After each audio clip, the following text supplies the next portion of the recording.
I'm going to get all kinds of stuff below 200 being boosted now by that EQ.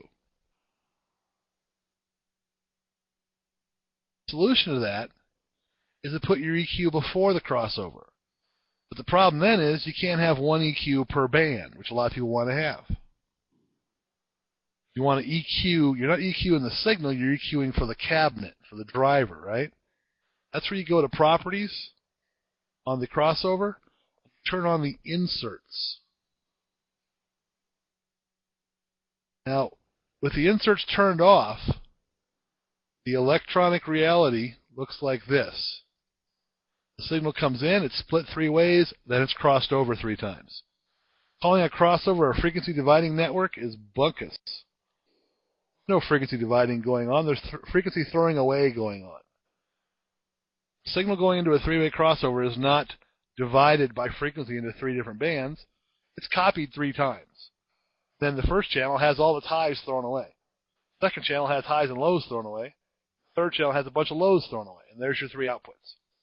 So with the inserts turned on, we can then put parametric EQs on each individual band, but not have to place them after the crossover. By going like this.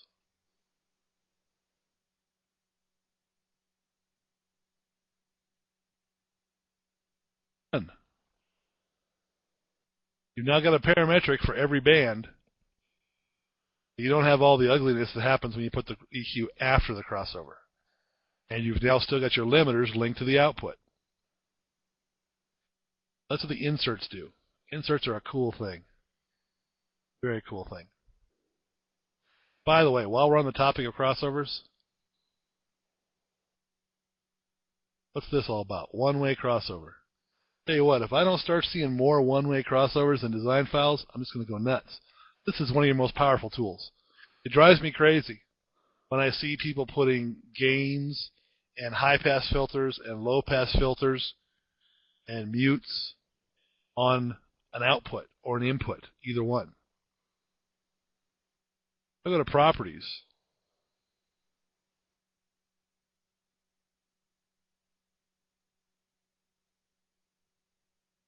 Turn all that stuff on.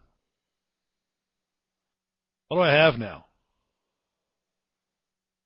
Well, if I go in here to the one-way crossover, I've got the ultimate high-pass and low-pass filters.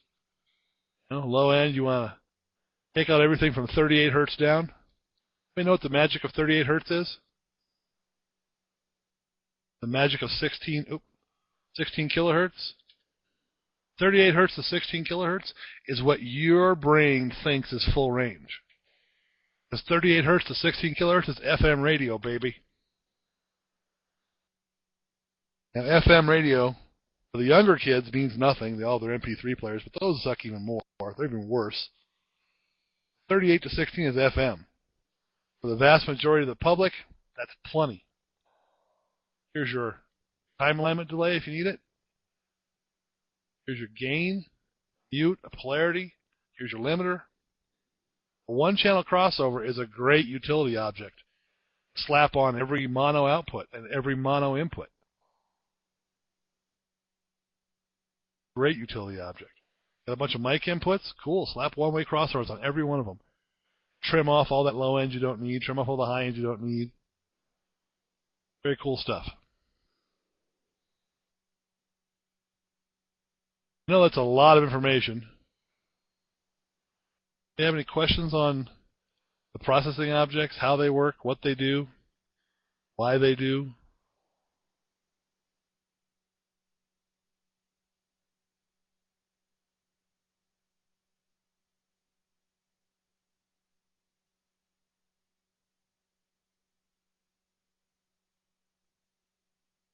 Okay, the percent meter in the bottom left-hand corner, I didn't explain that, did I? That tells you what your percent utilization is of the DSP based on the current processing objects. But you can't always trust that number if you're not fully wired up.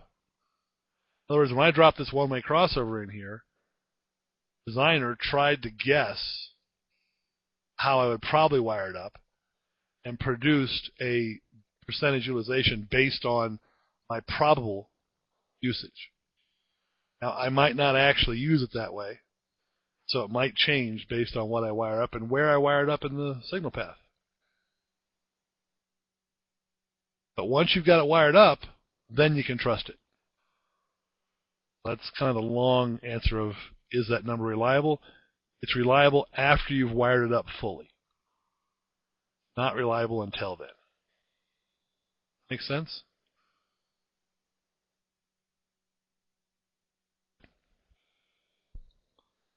Anything else on those?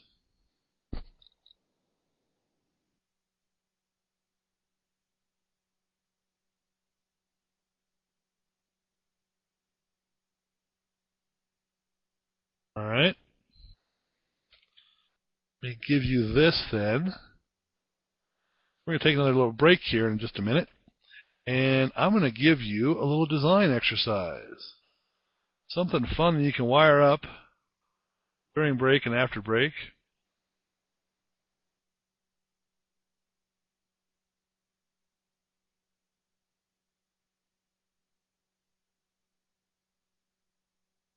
I should show you what it's based on, shouldn't I? Right here is... It's not. Where is it? Floor plan. There it is.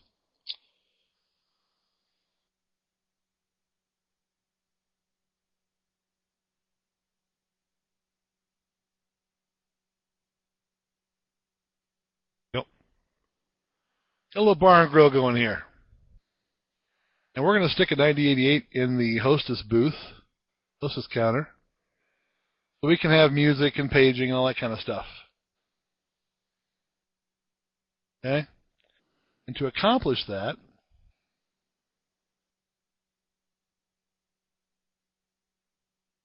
we use this layout. Uploading right now. So during this break, we're going to take a 20-minute break here. But during this break, I want you guys to pull these processing objects into a new design file in Soundweb Designer. Start laying them out, wiring them up, seeing how things work, seeing how to find things. Yep. Now, as you're creating these things, don't panic if you don't get things completely done. When we finish this break, if you're not 100% done, don't worry about it. Because as we go along throughout the class, at every stage, when we start a new stage, I'll give you my file from the previous stage. In other words, this first stage here, the exercise is to learn how to place processing objects, learn how to wire things up. Okay?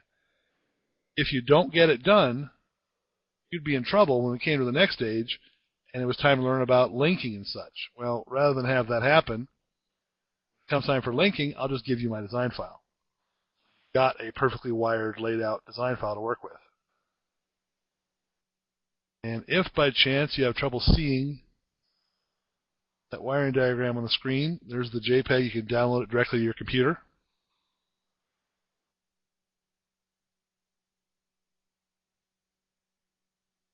Right? So it is 1 minute after.